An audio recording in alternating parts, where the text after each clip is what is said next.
Bienvenidos a un nuevo vídeo del curso 0 de Física. En este vídeo vamos a hacer algunas experiencias relacionadas con el tema de electrostática.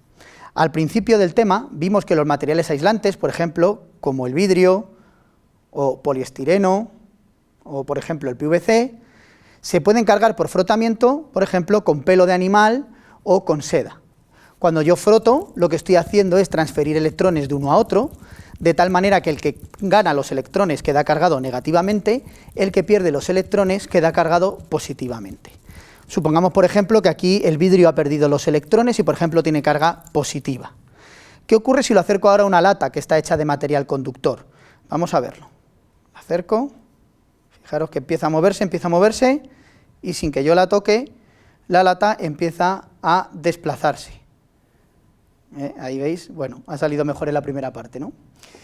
Bueno, ¿qué está ocurriendo aquí? ¿Cómo he conseguido que la lata se desplace sin en realidad haberla tocado? Tiene que ver con lo que hemos visto en el vídeo sobre materiales conductores. En un material conductor como este, cuando le acercábamos un objeto cargado, por ejemplo, positivamente, lo que ocurría es que los electrones se podían mover libremente dentro de ese material. Entonces esos electrones se sentirán atraídos por esta carga positiva, se acumulan en este lado, bueno, vamos a ponerlo mejor así, se acumulan en este lado, que es donde yo había puesto el vidrio, y al acumularse aquí los electrones, sienten una fuerza de atracción, que es la que está haciendo que la lata se mueva. O sea que lo que estamos viendo aquí es la electrostática en acción, esa fuerza eléctrica que hemos estudiado, cómo los materiales aislantes se cargan por frotamiento y cómo los materiales conductores, ese movimiento libre de electrones, confiere estas propiedades.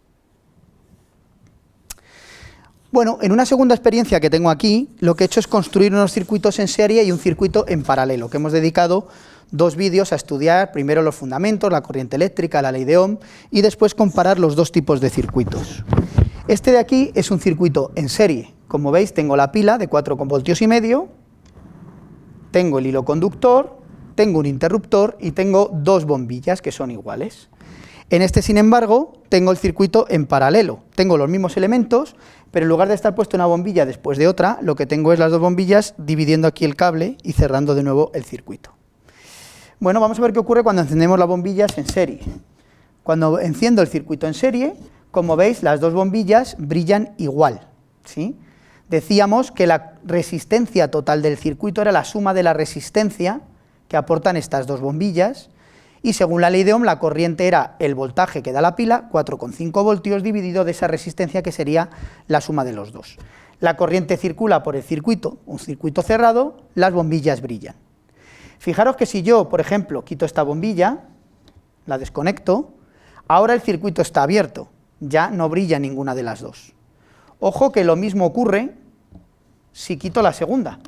No hay que pensar que la primera seguiría brillando, el circuito está abierto ahora, no hay un circuito por donde circula la corriente eléctrica, las 2 se apagan. Otra idea importante del circuito en serie es que fijaros que las 2 bombillas brillan lo mismo, si son bombillas idénticas, brillan exactamente igual. Recordad que una idea errónea que discutimos era pensar que la primera bombilla, al estar antes, de alguna manera gasta más energía y va a brillar más que la segunda, donde llega menos energía. Eso es erróneo, ¿no? Decíamos que la corriente en el circuito es la misma, voltaje entre resistencia total del circuito, a las 2 les llega la misma intensidad de la corriente. No le llega más intensidad o más energía a la primera y menos a la segunda, sino la misma, y por eso las 2 brillan igual. Vamos ahora al circuito en paralelo. Lo encendemos y vemos que tenemos ahí de nuevo 2 bombillas brillando. Si comparamos el circuito en paralelo con el circuito en serie, vemos que las 2 bombillas en paralelo brillan más que el de circuito en serie. Eso es porque en el circuito en paralelo, la resistencia total del circuito ahora es menor que la de cada bombilla individual. Si os acordáis de la fórmula, el inverso de la resistencia total era la suma de los inversos, es decir, la resistencia total siempre es menor que la de cada elemento individual. Al haber menos resistencia en el circuito, la corriente que circula es mayor que en el circuito en serie. Hay una mayor cantidad de corriente total circulando por el circuito, aunque esa corriente se divide por las 2 ramas en partes iguales porque las 2 bombillas son iguales, llega más corriente de lo que hay aquí en esta parte, en este otro circuito en serie, las 2 bombillas brillan más en este caso.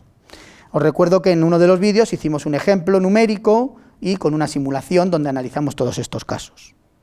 Otra cuestión interesante aquí del circuito en paralelo es que si una de las bombillas se elimina, deja de brillar, pero la otra sigue brillando, porque sigue habiendo un circuito cerrado. Por eso decíamos que normalmente en los hogares todo tenemos conectado en paralelo, de tal manera que si algo falla, no afecte a los demás elementos del circuito.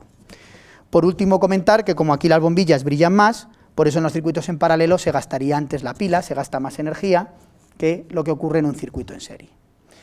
Bueno, pues os animo mucho a construir este tipo de circuitos, es una práctica bastante interesante, típica en tecnología, normalmente en educación secundaria, pero construir estos circuitos también es sencillo para alumnos de educación primaria y muy instructivo para empezar a aprender los conceptos de cómo funciona un circuito en serie, cómo funciona en paralelo, comparar algunas ventajas y desventajas entre ellos. Espero que este vídeo os haya resultado interesante. Hasta pronto.